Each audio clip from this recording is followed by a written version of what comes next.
If you struggle with middle game planning, then this video is 100% for you. I'll be going over everything I use to move from an average chess player to now a FIDE master, guys. Some persons literally just learn chess incorrectly, so it's very hard for them to improve. I am going to be explaining everything down to the bone. Even a 500 ELO player is going to be able to understand when I'm finished everything, guys, that you need to know for middle games is here. Stay tuned. So for today's video, we have the Caro-Kann defense, and it's the advanced variation, which transposed into the Tal variation. Now here, this is what I recommend against the Caro-Kann, guys. Your opponents will lose sleep at night. Now in the opening phases of every single opening that you play, prioritize piece development. If you don't know what you're doing, don't bluff. Just simply focus on piece development.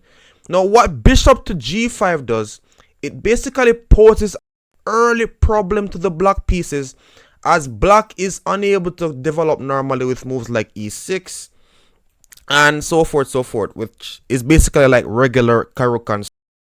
Oops, g6 wasn't played. He played this move q to b6 instead, which is the top book move and is currently theory. Just trying to get out of the pin so that e6 can be played later down. But that brings us to today's video. Bishop to d3 on the board, guys, and that hangs two pawns, the one on d and the one on b2. Now this is where every single person, if you learn chess incorrectly, would get confused. No, it's not the amount of pieces you have on the board, it's the amount of active pieces you have that counts. Now let me say this again. It's not the amount of pieces, it's the amount of active pieces you have that counts. Now, my opponent played q takes b2, and it's completely lost, as you're seeing to the right side of our screen. Q takes b2, winning this rook, is absolutely losing. Bishop takes f5, he took the rook, and I know what you basically are asking me now. You're like, Raheem, how is this losing and white is down an exchange? e6, g5, and I want you guys to take a look at black's position. Now he's up an exchange, but this bishop on f8 buried, rook on h8 crucified. Every single thing is battling for life, while black is basically struggling with development. So here, I'm trying to like put it super simple. Focus on development. That's one. Two, when somebody attacks you in chess, this is a huge mistake I see a lot of persons make again. When somebody attacks you in chess, your first instinct must not be to play chicken chess. And what do I mean by this? Your first instinct can't be to run away. Come on, guys. Like somebody attacks you, try to counterattack. You're like, all right, he's attacking my bishop. Can I create a stronger threat? That's how you come up with moves like bishop to g6. Giving a check, he has to respond. King to d8, and only then we move. Now, another thing that I want you guys to take note of is that when you're playing chess, try your best to point pieces in the direction of your opponent's half, especially if the king is there. Anywhere the king is at, that's where I normally point my pieces. And if you take a look, like by you having like this mindset, the king, in this case for my opponent, is running out of squares. So this rook that he took on the board, it doesn't really matter if he can't use it. You're seeing? It's going to be this rook versus my bishop. So is it? Yeah, this bishop. These are the two pieces that are getting contested right now. No, that's how you know when it's good to sacrifice exchanges. If after you sacrifice, your remaining pieces are better than your opponent's, that means you'd have had a successful sacrifice. Now, my opponent tried to take out the rest of his pieces, so he played knight to a6, and I could even have some pause the video moments, but not too long. What would you guys play in this position? It's the same thing. It's like the opening. Get your pieces out, guys. Knight f3. He played knight h6. He is trying to use the little pieces he has left. And remember, we are not materialistic when it comes on to chess, or in general. But focus on activity. Bishop is currently able to take a pawn on h5. I don't care. When I take this pawn on h5, I don't see a free pawn. What I see is me helping my opponent activate his rook. So that pawn being on the board is more of an asset to white than it is for black. I simply continued with opening principle, getting your king out of the center. So see, white is down an exchange, but if you look at it from a deeper perspective, who is actually losing here, guys? I could give him another piece. Like, these pieces are just not playing. Now, you guys would have heard me stress in my past videos that you need to start making moves in your opponent's area of the board, which is why you see my pieces looking scary. At the higher levels, this is done more commonly, which is why he's trying his best to put pieces in my side of the board. The knight is now there, the queen is now there, but we still proceed as planned. Queen to d2. This is now activating my f1 rook to get into the game in the future. Knight to c3 incoming, getting my rooks. Sorry, my rook. The other one was sacrificed in the game. Now, I am thinking just like you guys. I'm like, alright, I am currently not having two pieces in the game. How can I get this involved? If I move my knight, he trades the queens. But I need 3 points of material in the game. I need the 5 points of material in the game. So queen to d2 activates both. If you understand chess on a deeper level, I'm telling you, it doesn't matter how lost you are in games, you will find a way. Now q takes a2. I am still giving material. But those pawns, they don't matter to me right now because I know that activity plays chess. It's not the amount of material he has, it's the amount of active material. So I just played knight to c3 attacking his queen, and he simply moved.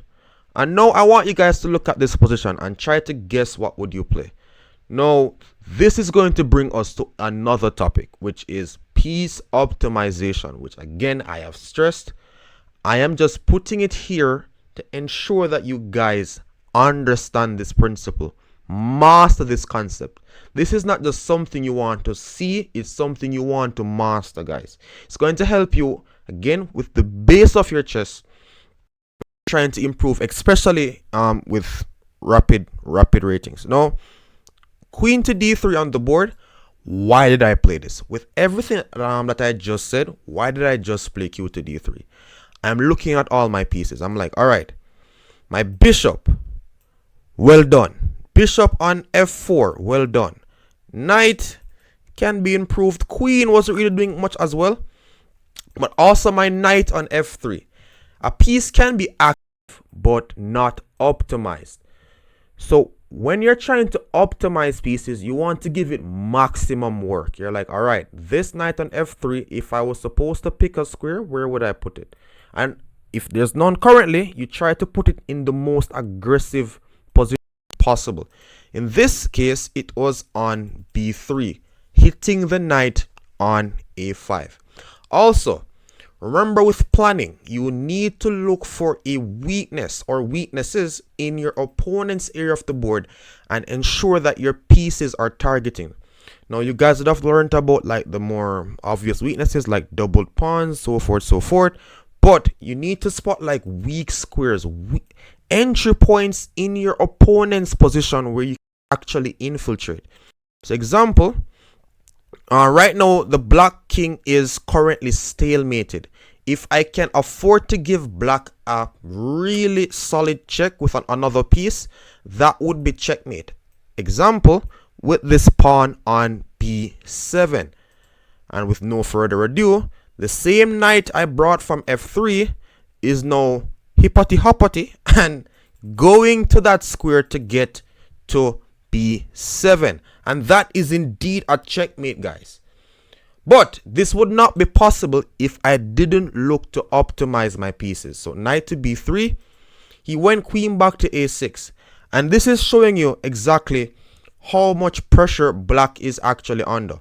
Right now, I've basically almost ended this video, and look, these pieces still not participating. It's not really clear how black is planning to defend the b7 pawn. If he played knight back to a6, now we're seeing why every piece matters. My rook would then swing to a1. You guys need to practice visualization as well. I won't go too much in depth in this video because I'm trying to keep it again for like broad in general. So you went q to a6. You guys can basically just look at the bar to see like the advantage and who is losing, who is winning. White is completely crushing. So you play q to a6 and then knight to c5, hitting both the queen and the pawn. Now, we have one more principle to learn before this video ends. So q to b6 on the board, and now knight to a4. It's the exact thing. See, I'm like, all right, pieces doing work. Knight on c3. It is in the game, but you want to optimize it. Let it attack something. Knight on a4. Queen moves, and I was literally thinking of putting my rook on b1, taking this man out of his misery. But this is going to bring us to our final topic, which is what we call, or I'm going to put two, just to like bonus, removing the guard, guys. So I want my bishop. My bishop basically wants to kick this queen off this b7 pawn. I can't remove the queen because if I play bishop to d3, this knight is going to take. So what I did, kick the knight, removing the defender off the square. Now what you're going to realize is each piece that moves, it was defending a square before. Again, we'll cover it in like another video. But for now, I basically removed the defender off the d3 square and he kept it there. If it moved, just showing you guys what happened, then bishop to d3 and the queen is out of squares. Absolutely bonkers. So he played a4 and then resigned a move after. So again, if the queen moves anywhere, then that is indeed a checkmate and the game is over. I want you guys to actually take note of the fact that almost every, not even a checkmate, I forgot that I even moved the bishop. It's going to be checkmate when I put it back. So it's going to be king here. We don't take the queen. If you see a good move, look for a better one. And then we crisscross applesauce and checkmate like that. But he resigned. Take notes, active pieces. These pieces still haven't gotten into the game.